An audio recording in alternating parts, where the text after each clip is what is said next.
Assalamualaikum dan salam sejahtera. Bertemu lagi dalam Sumber Seminggu bersama saya Faridah Amiratul. Mulai minggu ini, kami akan bersiaran setiap Sabtu bagi memberikan liputan lebih menyeluruh sepanjang minggu. Kita mulakan dengan berita Kongres Parti Keadilan Rakyat PKR. Semua ahli dan pemimpin PKR diingatkan supaya berhenti daripada bermusuhan sesama sendiri atau lupakan sahaja hasrat masing-masing untuk menjadi calon dalam pilihan raya umum ke-15 PRU15. Kata dua itu diberikan Presiden PKR Datuk Seri Anwar Ibrahim sebagai amaran kerana bagi beliau, parti yang dibina lebih 2 dekad itu tidak boleh ditegakkan dengan kebencian dan permusuhan. Sebaliknya, beliau menegaskan perlu ada kekuatan, kesabaran dan sikap serta semangat kasih sayang dalam parti. Anwar turut membuat gesaan kepada kepimpinan di negeri, cabang dan ranting untuk memberikan ruang dan peluang kepada barisan baharu kepimpinan wanita dan Angkatan Muda Keadilan AMK. Dalam kenyataan sama, Anwar berkata Pakatan Harapan PH akan kekal sebagai induk pembangkang terkuat dan akan memperkukuh hubungannya dengan DAP, Parti Amanah Negara serta Pertubuhan Kinabalu Progresif Bersatu APKO terutama dalam mendepani pilihan raya umum ke-15 PRU15. Kongres Nasional PKR ke-16 dengan tema Menjulang Keadilan berlangsung sehingga Ahad ini.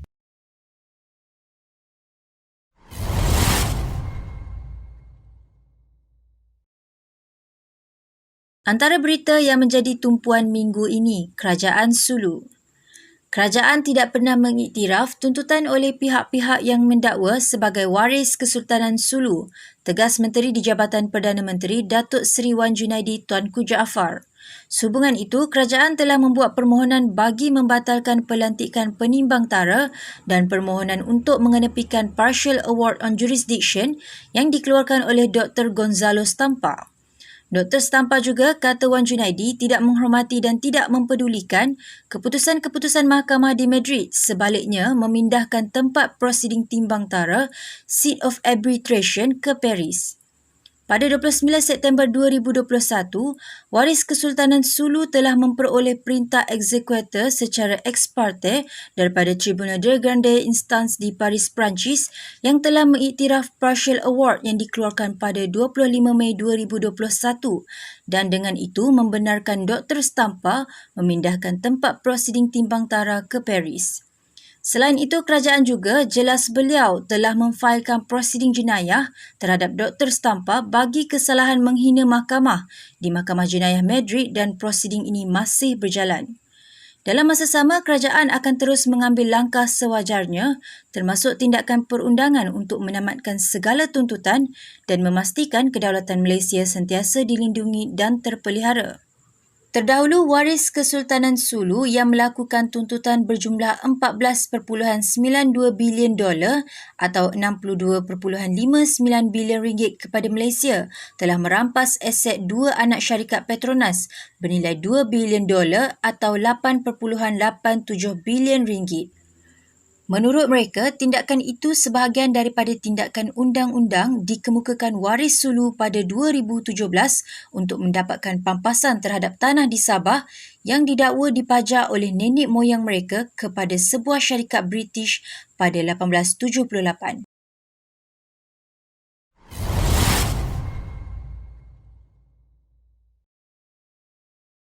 Kita ke berita seterusnya.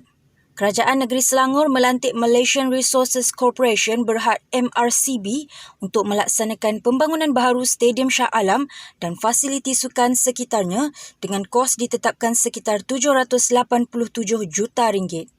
Menteri Besar Datuk Seri Amiruddin Syari berkata, kerajaan negeri menyerahkan surat niat LOI kepada MRCB selepas melalui proses yang panjang dan teliti bermula 2013 melibatkan 15 syarikat. Amiruddin berkata projek itu akan dilaksanakan secara perkongsian awam swasta dengan MRCB akan menanggung kos pembangunan tanpa menggunakan dana awam dan syarikat itu akan dianugerahkan pertukaran tanah kawasan sekitarnya untuk dibangunkan. Katanya projek tersebut dijangka bermula seawal tahun hadapan dan dijangka siap pada 2026 seiring dengan pembinaan stesen aliran transit ringan LRT 3 yang berdekatan dengan kawasan kompleks berkenaan.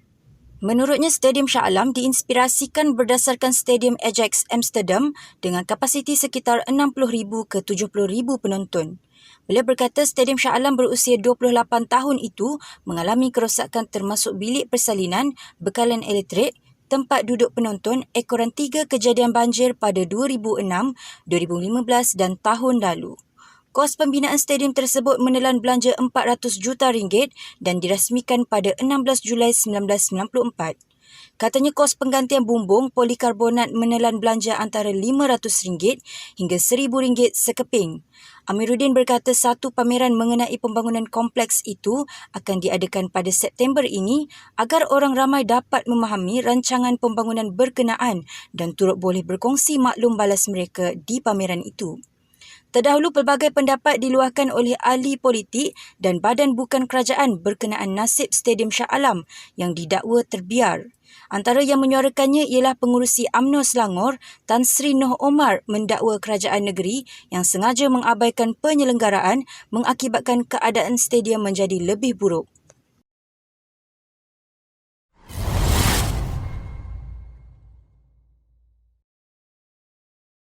Seterusnya kita ke berita mahkamah yang menggemparkan negara. Wanita yang didakwa menghina agama Islam Siti Nur Amira Abdullah 26 mengaku tidak bersalah atas pertuduhan menyebabkan permusuhan dan kebencian hingga menjejaskan keharmonian atau perpaduan agama di Mahkamah Session Kuala Lumpur pada Isnin. Nur Amira yang didakwa di bawah Seksyen 298A Kanun Kesiksaan dan sekiranya disabitkan atas kesalahan tersebut, beliau boleh dikenakan hukuman penjara minimum 2 tahun dan tidak melebihi 5 tahun. Hakim Siti Aminah Ghazali memutuskan agar Siti Nur Amira dikenakan ikat jamin sebanyak RM20,000 dengan seorang penjamin dan perlu melaporkan diri ke Balai Polis Brickfields sebulan sekali sepanjang perbicaraan. Selain itu, Nur Amira diperintahkan untuk menyerahkan pasport kepada mahkamah dan juga dilarang untuk membuat sebarang komen mengenai kes tersebut. Dalam pada itu, teman lelaki kepada Nur Amira turut dituduh di Mahkamah Session Petaling Jaya pada Rabu atas pertuduhan memuat naik hantaran jelik dengan niat menyakitkan hati di media sosial. Tertuduh V. Alexander Navin 38 mengaku tidak bersalah atas kesalahan mengikut Seksyen 233-1-A Akta Komunikasi dan Multimedia 1998 yang memperuntukkan denda tidak melebihi RM50,000 atau penjara tidak melebihi setahun atau kedua-duanya jika sabit kesalahan. Hakim mengenakan jaminan sebanyak RM10,000 bagi setiap pertuduhan dan menetapkan 1 September depan sebagai tarikh sebutan semula kes. Sebelum ini, sebuah video berdurasi 54 saat tular di media sosial memamparkan Siti Nur Amira dalam keadaan bertudung dan memakai baju kurung mendakwa dirinya telah menghafaz 15 juzuk Al-Quran. Sewaktu persembahannya, wanita tersebut menanggalkan pakaian yang menutup aurat itu dan hanya meninggalkan pakaian yang mencolok mata serta mengundang pelbagai komen netizen.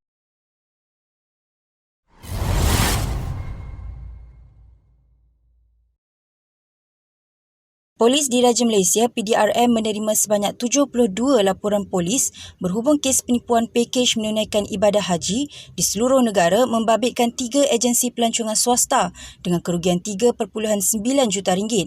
Setiausaha Polis Malaysia SUPM Datuk Nur Siah Muhammad Saaduddin berkata, Kuala Lumpur mencatatkan bilangan tertinggi iaitu sebanyak 24 laporan membabitkan kerugian berjumlah RM1,244,500 diikuti Selangor dengan 14 laporan melibatkan kerugian RM404,000. Manakala Pahang pula merekodkan 13 laporan dan negeri Kelantan, Johor serta Perak masing-masing pula mempunyai 5 laporan dengan nilai keseluruhan RM556,000. Negeri Kedah pula mempunyai 3 laporan dan 3 negeri terakhir iaitu Terengganu, Pulau Pinang dan Negeri Sembilan masing-masing merekodkan 1 laporan. Terdahulu, kira-kira 380 bakal jemaah haji dilaporkan terkandas di lapangan terbang antarabangsa Kuala Lumpur KLIA dipercayai menjadi mangsa penipuan sebuah agensi pelancongan swasta. Mereka dipercayai menggunakan visa Furada, iaitu visa yang diuruskan sendiri tanpa membabitkan jumlah kuota yang diperoleh Lembaga Tabung Haji. Sementara itu, Menteri di Jabatan Perdana Menteri Hal Ehwal Agama, Senator Datuk Idris Ahmad menegaskan Lembaga Tabung Haji TH tiada kaitan langsung dengan isu kartel atau visa Furada.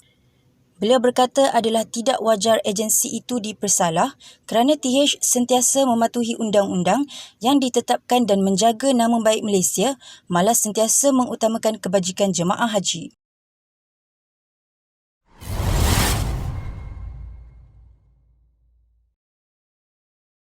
Berita seterusnya mengenai harga barangan.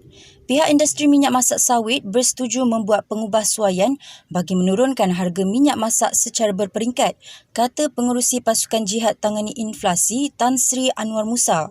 Beliau yang juga Menteri Komunikasi dan Multimedia berkata, pihak industri berkenaan bersetuju dengan syur Pasukan Jihad Tangani Inflasi mengenai penurunan harga yang dijangka dalam masa terdekat.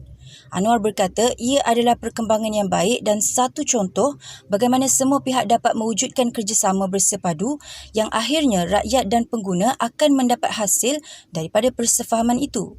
Menurutnya, Pasukan Jihad Tangani Inflasi telah mengadakan sesi libat urus dengan pemain utama industri minyak masak kelapa sawit merangkumi syarikat pengilang, pembekal dan pembungkus minyak masak pada Selasa. Terdahulu, minyak masak botol telah ditarik subsidi menyebabkan beberapa parti politik dan badan bukan kerajaan mendesak agar subsidi dikembalikan demi kepentingan rakyat. Manakala minyak masak paket yang masih dibekalkan subsidi pula sukar ditemui di pasaran mengakibatkan rakyat, terutama para peniaga berhadapan situasi sukar. Bagaimanapun, Majlis Tindakan Kos Sara Hidup Negara NACCOL melaksanakan operasi pengauditan dan pemutihan secara komprehensif meliputi 22 pengeluar dan 305 premis pembungkusan semula minyak masak paket yang beroperasi di seluruh negara.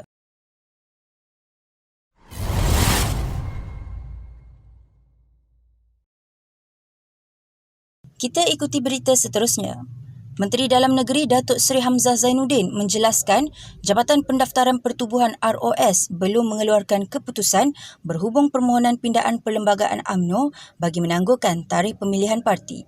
Beliau menjelaskan sebarang keputusan yang akan dikeluarkan jabatan itu adalah dibuat secara bebas. Mengulas lanjut, Hamzah berkata meskipun Perdana Menteri Datuk Seri Ismail Sabri Yaakob membuat permohonan untuk mempercepatkan proses berkenaan, beliau menyerahkan kepada ROS untuk berbuat demikian. ROS dalam satu kenyataan media sebelum ini memaklumkan keputusan berhubung permohonan pindaan Perlembagaan UMNO itu akan diketahui selewat-lewatnya pada 16 Julai.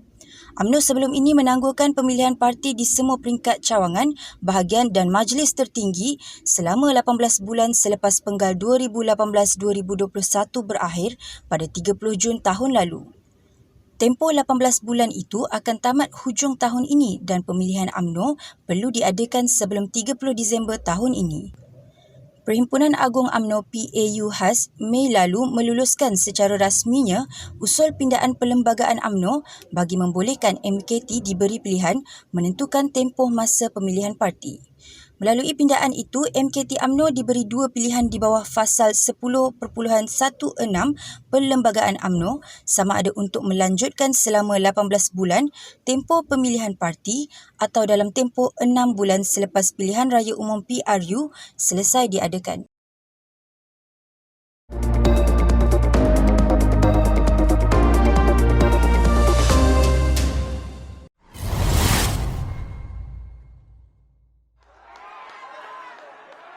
Global minggu ini dimulakan dengan berita menggemparkan apabila Presiden Sri Lanka Gotabaya Rajapaksa bertindak melarikan diri ke Maldives selepas berdepan dengan protes anti kerajaan yang berterusan. BBC melaporkan penunjuk perasaan telah melakukan protes selama berbulan-bulan bagi mendesak Gotabaya meletak jawatan kerana kegagalan pentadbiran beliau dalam menguruskan ekonomi negara. Sehubungan itu, Speaker Parlimen Sri Lanka Mahinda Yapa Abewardena memaklumkan bahawa bahawa Perdana Menteri Sri Lanka Ranil Wickremesinghe kini merupakan pemangku presiden negara itu. Mahindra berkata keputusan tersebut dibuat kerajaan selepas beberapa jam Gotabaya melarikan diri. Pada 9 Julai lalu, kedua-dua pemimpin Sri Lanka itu mengumumkan akan meletak jawatan susulan penunjuk perasaan menyerbu kediaman rasmi Gotabaya di Colombo di samping membakar rumah Ranil. Ketika kediaman Gotabaya dan Ranil diserbu penunjuk perasaan, kedua-dua pemimpin tersebut tidak berada di kediaman mereka. Dalam kekicauan yang berlaku itu, orang ramai serta penunjuk perasaan melaungkan slogan dan mengibar bendera negara Sri Lanka sebelum merempuh pagar sekatan dan menceroboh hartanah tersebut. Jelas Mahindra lagi, Gotabaya bersetuju untuk meletak jawatan bagi memastikan peralihan kuasa yang aman serta meminta rakyat agar menghormati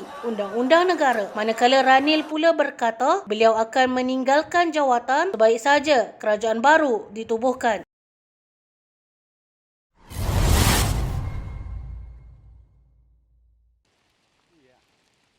Bencana kebakaran hutan di Portugal mengakibatkan sekurang-kurangnya 29 orang cedera ketika suhu di beberapa bahagian di negara itu diramalkan mencecah 45 darjah Celsius bermula pada 10 Julai, lapor stesen penyiaran Sky News. Pada Sabtu lalu, negara Eropah itu merekodkan sebanyak 125 kebakaran hutan yang merupakan angka kebakaran harian tertinggi sepanjang tahun ini. Manakala kira-kira 1,500 anggota bomba bertungkus lumus memadamkan api yang marak. Keadaan itu memaksa kerajaan Portugal mengisytiharkan situasi berjaga-jaga di seluruh negara. Cuaca pada minggu ini turut mencetuskan kebimbangan disebabkan oleh suhu ekstrim. Agensi Kaji Cuaca Portugal meramalkan suhu dijangka mencecah 45 darjah Celsius di Alentejo, iaitu wilayah yang terletak di antara Lisbon. Beberapa bahagian lain di negara itu diramal mencatat suhu antara 30 darjah Celsius sehingga lebih 40 darjah Celsius. Agensi Kaji Cuaca menyatakan kelajuan angin pula dijangka mencapai 64.3 km sejam di beberapa wilayah. Meskipun penduduk di beberapa buah kampung di Portugal telah diarah untuk berpindah pada Sabtu lalu, hanya sebahagian kecil kediaman musnah atau rosak. Perdana Menteri Antonio Costa menerusi kenyataan di laman Twitter menggesa orang awam agar mengelak daripada menggunakan jentera berat atau menghidupkan api ekoran risiko kebakaran. Sementara itu, kebanyakan kawasan di barat dan selatan Eropah Barat mengalami suhu tinggi luar biasa pada musim panas kali ini dengan kebakaran hutan turut berlaku di Perancis dan Spanyol. Sayap Eksekutif Kesatuan Eropah, Suruhanjaya Eropah berkata perubahan iklim global menyebabkan benua itu mengalami tahun paling sukarnya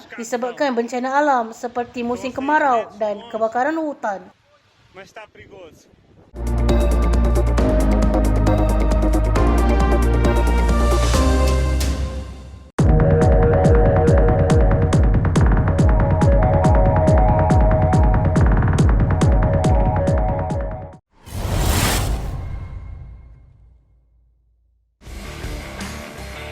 Pentas arena minggu ini dibuka dengan berita gembira buat sukan catur apabila pemegang gelaran Women International Master Siti Zulaikha Fauzi akan kembali beraksi setelah 14 tahun bersara dalam sukan itu. Pemain catur berusia 34 tahun itu merupakan antara 10 pemain yang bakal membawa cabaran negara pada kejohanan Olimpiad 2022 di Chennai, India bermula 28 Julai sehingga 10 Ogos ini.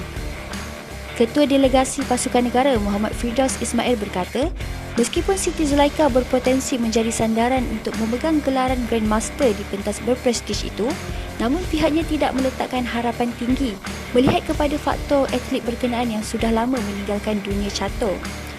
Bagaimanapun, Firdaus mengakui Siti Zulaikha merupakan antara pemain yang terkuat dimiliki Malaysia. Selain Siti Zulaikha, Puteri Munajat Az-Zahra Azhar, Puteri Rifkah Fahada Azhar, Sim Jaru dan Agnes Chong akan turut mewakili skuad wanita beraksi di kejohanan itu. Manakala pasukan lelaki akan dibarisi oleh Wong Yi Long, Lim Zorin, Poh Yu Tuen, Lai Lik Zan dan Tan Ju Ying.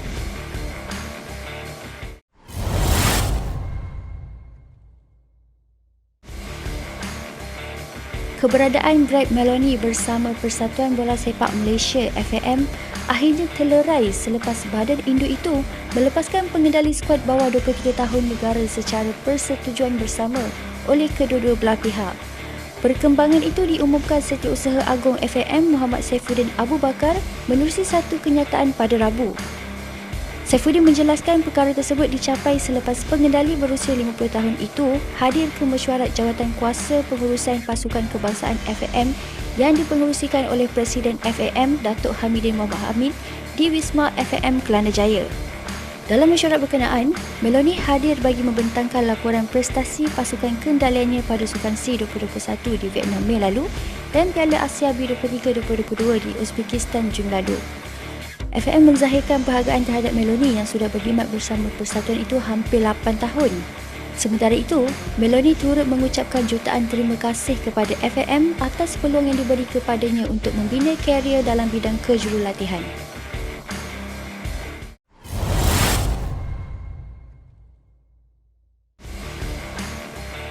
Kita beralih kepada berita sukan di luar negara. Naib juara Liga Perdana Inggeris musim lalu, Liverpool menerima tamparan hebat apabila kecundang 0-4 di tangan Manchester United pada aksi persahabatan di Stadium Raja Mangala, Bangkok, Thailand pada Selasa. Manchester United yang dibimbing pengendali baharu Erik ten Hag menyeraikan kesebelasan utama berbanding Liverpool yang menurunkan pemain muda.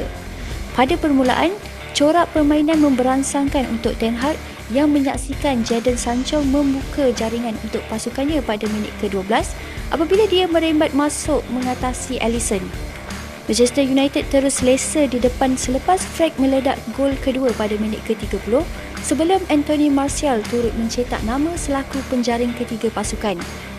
Kemasukan pemain utama nyata mengubah rentak permainan Liverpool yang dilihat berjaya mengawal permainan dan memberi tekanan kepada Manchester United.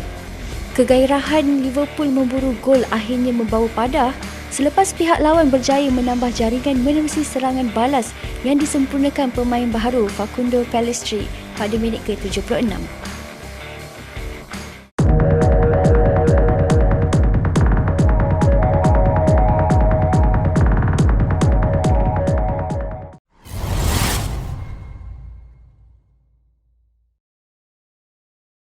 Akhir sekali, kita ikuti berita hiburan.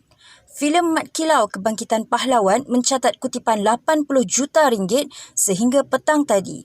Ini bermakna filem inspirasi sejarah ini sudah meraih keuntungan selepas ditolak cukai hiburan sebanyak 25% oleh kerajaan dan caj 50% yang dikenakan pawagam. Pengarahnya Syamsul Yusof berkata sudah tiba masanya industri filem tanah air untuk bangkit lebih berjaya. Terdahulu penerbit dan pengarah urusan studio kembara Abdul Rahman Makdali bersyukur filem terbabit masih mendapat sambutan luar biasa.